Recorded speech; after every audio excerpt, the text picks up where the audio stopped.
अस्सलाम वालेकुम मेरे कैबिन क्रू और पीआईए के तमाम दोस्तों और साथियों। जैसा कि आपके इल्म में है कि आजकल पीआईए के साथ क्या खिलवाड़ किया जा रहा है और उसको किस तरीके से औने पौने बेचने की कोशिश की जा रही है, बहाना ये करके कि पीआईए नुकसान में जा रही है। हालांकि ये वही पीआईए है जो दुनिया की 10 बेहतरीन एयरलाइंस में से भी दूसरे नंबर पर थी। ये वो एयरलाइन है जो दुनिया की इस वक्त की बहुत ही अच्छी एयरलाइंस की मां है और वो एयरलाइंस आज भी चल रही हैं। ये वो एयरलाइन है जिसका जहाज दुनिया में कहीं ना कहीं किसी न किसी एयरपोर्ट पर हर 3 मिनट के बाद या तो टेक ऑफ कर रहा होता था या लैंड कर रहा होता था। लेकिन आज इन नातजुर्बेकार, इनकॉम्पिटेंट और सियासी बुनियादों पर भर्ती किए हुए हायर मैनेजमेंट के लोगों की वजह से ये पीआईए आज इस हाल पर पहुंच गई कि आपको याद होगा कि इस पीआईए को बेचने के लिए ये डील भी रखी गई थी कि by one get one free.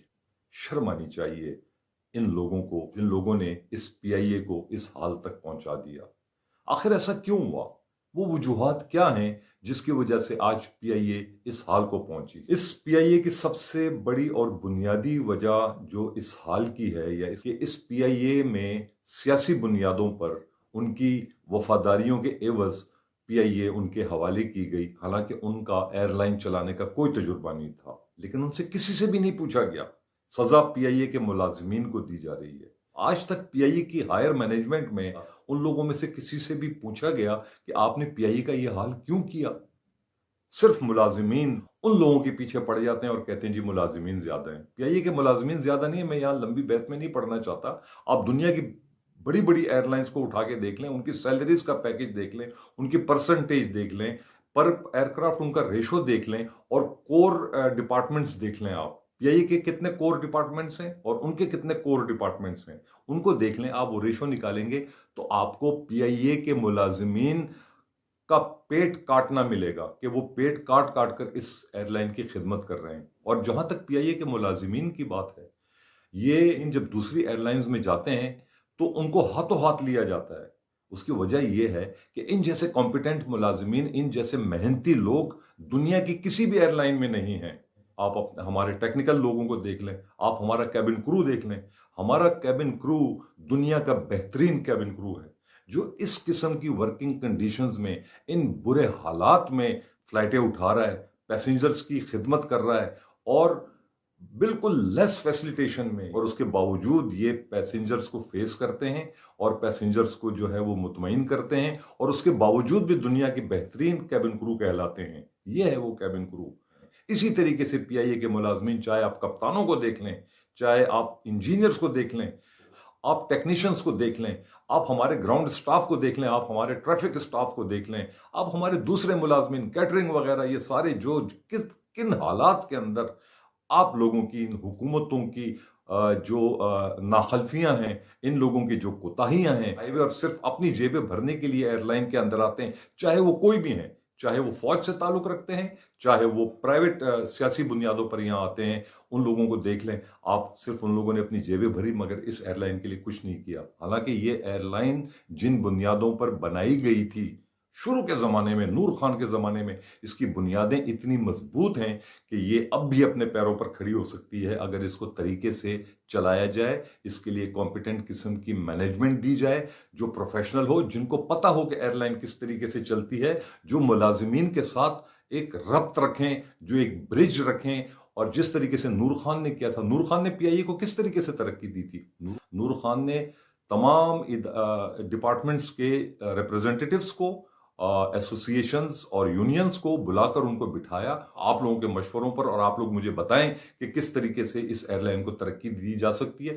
तो हर नुमाइंदे ने अपने अपने डिपार्टमेंट के तरक्की के रास्ते उनको दिखाए कि ये है, इस तरीके से अगर हम चलें तो ये एयरलाइन तरक्की कर सकती है। ओ भाई, ये तरीका है एयरलाइन को तरक्की देने का। ये तरीका नहीं है कि आप उसको औने पौने उठाकर बेच दें। और बेच देने से क्या होगा? और अगर आप इस एयरलाइन को बेच रहे हैं तो जो शख्स इस एयरलाइन को खरीदेगा उसको भी तो कुछ नजर आ रहा है ना। अगर कोई साहूकार, कोई सरमायादार, कोई पैसे वाला या कोई भी शख्स इस एयरलाइन को खरीदेगा तो वो तो देखेगा पहले कि इस एयरलाइन के अंदर पोटेंशियल कितना है, उसके बाद वो सरमाया लगाएगा। ऐसी तो आंखें बंद करके वो सरमाया अपना नहीं फेंकेगा। तो इसका मतलब ये है कि इस एयरलाइन में पोटेंशियल है, मगर आपके अंदर जो है वो किसी भी किस्म की काबिलियत नहीं है कि आप इस एयरलाइन को चला सकें। आपकी नीयत में फतूर है। अब दूसरी बात की तरफ आइए, मौजूदा गवर्नमेंट, कि आप तो केयर टेकर गवर्नमेंट हैं। केयर टेकर गवर्नमेंट का यह काम नहीं है कि वो इदारों को बेचना शुरू कर दे। आपका इससे कोई कंसर्न नहीं है, आपका कोई ताल्लुक नहीं है इस चीज से। आपके जो फराइज हैं वो फराइज आप अंजाम दीजिए। और आपके फराइज क्या हैं? आप 90 डेज के लिए आए हैं, आपने 90 डेज में इलेक्शन करा के इस इदारे को और मुल्क को मुंतखब लोगों के, जिनको अवाम मुंतखब करेंगे, उनके हवाले करना है। फिर उनकी मर्जी है जो इस एयरलाइन के साथ करें या किस तरीके से वो इस एयरलाइन को चलाएं, क्योंकि वो मुंतखब लोग होंगे, उनके पास मैंडेट होगा। आपके पास किस बात का मैंडेट है? कि फराइज में शामिल है कि आप 90 दिन के अंदर अंदर इलेक्शन कराएं और इस मुल्क को उन लोगों के हवाले करें जिनको अवाम मुंतखब करें। और आप चलें जी इदारों को बेचने के लिए, आप चलें शाह से ज्यादा शाह के वफादार बनकर। ये सब चीजें न करें।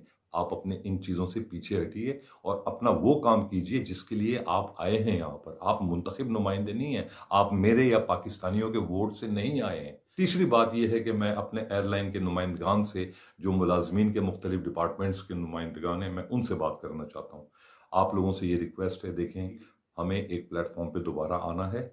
इन जैसे इनकॉम्पिटेंट लोगों को रोकने के लिए हमें इनसे बात करनी है। हमें इनको बताना है कि ये एयरलाइन जो है वो तरक्की कर सकती है, इसको अब बर्बादी की तरफ ना लेके जाएं, इसको कब्र में ना उतारें। और हमें 2011 और 2016 वाला हमें वही इत्तेहाद चाहिए, वही ताकत चाहिए और अपनी की हुई बात में वही फोर्स चाहिए जो उस वक्त की गवर्नमेंट को भी हमने दोनों तरीकों से बताया था, बात करके भी बताया था और हमने उनको जोरे बाजू से भी उनको दिखाया था। हमें वही सब कुछ इस वक्त करना है। अगर तो ये बात से समझते हैं तो इनको बात से समझाएंगे, अगर ये बातों से नहीं समझते तो फिर इनको जोरे बाजू से समझाएंगे। उसकी वजह ये है कि उस वक्त हमने सिर्फ ये नहीं कहा था कि हम जो है एयरलाइन को जो है स्ट्राइक कर देंगे, हमने उनको वे आउट भी बताया था। वे आउट उनको हमने ये कहा था कि 1 साल का टाइम दें आप हमें, हमारे मशवरों पर अमल करें। ये एयरलाइन अगर तरक्की ना करे तो हम आपको लिख के देते हैं कि आप इसको प्राइवेटाइज कर दें।